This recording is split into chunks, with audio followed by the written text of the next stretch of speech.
សល់តែមួយជំហានតើហេតុអ្វីមិនអាចឈានទៅមុខបានឬក៏ត្រូវជប់ត្រឹមនឹងបើពិបាកនឹងស្រឡាញ់គ្នាយ៉ាងនេះតើនឹងអាចទៅមុខរួចទៀតទេឆ្ងល់ថាមិនដេចពេលខ្លះធ្វើដូចបារម្ភនឹងរូបបងខ្លាំងពេលខ្លះហាក់ដូចមិនអើពើឬក៏បេះដូងស្ងួនអូននៅតែទៅទៀតនឹងប្រុសម្នាក់នោះអូនប្រាប់មកក៏មិនចង់ឃើញអូនចោលគេព្រោះបងក៏មិនចង់ខ្លាយខ្លួនដណ្ដើមសង្សារគេមិនញញឹតដឹងទឹកភ្នែកទេមីមេសុខចិត្តឈឺចាប់ស៊ូបាយខ្នងឈរសំរត់ទឹកភ្នែកចិត្តសងវេកប្រាប់ឲ្យពុតឯគេបងមិនសាងសមឲ្យស្ងួនក្បត់នឹងរូបគេទេវាស្នេហ៍ត្រឡប់ក្រោយចោគេឈឺមិនណាក៏ដឹងច្បាស់បងឈឺណាស់តែបាត់បងអូនដូចគ្នាតែបេះដូងមួយនេះមិនអាចឲ្យស្រស់ពុំងាមានឈ្មោះស្រីក្បត់ព្រោះបងសុំតោ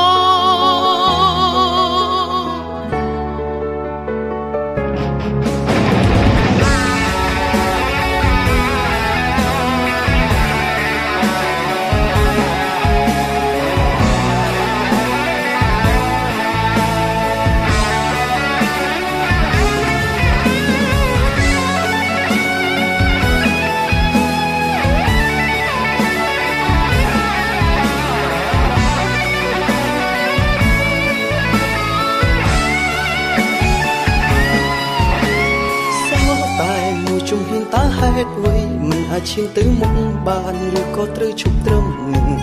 បើពិបាកនឹងស្រឡាញ់គ្នាយ៉ាងនេះតើនឹងអាចទៅមុខរួចទៀតទេ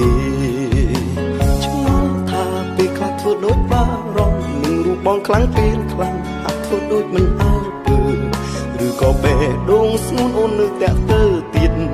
នឹងប្រុសម្នាក់នោះអូនប្រាប់មកក៏មិនចង់ឃើញអូនចោលគេព្រោះបងក៏មិនចង់ខ្លាយខ្លួនដណ្ដើមសង្សារគេមិនញញឹតទឹកភ្នែកទេមីមេសុខចិត្តឈឺចាប់ស៊ូបាយខ្នងឈរសំរត់ទឹកភ្នែកចិត្តសងវេកប្រាប់ឲ្យពុតឯគេបងមិនសាកសមឲ្យស្ងួនក្បត់នឹងរូបគេទេមានស្នេហ៍ត្រឡប់ក្រោយចោលគេឈឺមិនណាក៏ដឹងច្បាស់បងឈឺណាស់តែបាត់បងអូនដូចគ្នាតែបេះដូងមួយនេះមិនអាចឲ្យស្រស់ពុំងាមានឈ្មោះស្រីក្បត់ព្រោះបងគេមកមុនបងមកក្រោយដឹងខ្លួនហើយថាបងនាងជ្រែកមាននរណាអាចញញឹមមានតែនាងសំរងទឹកភ្នែក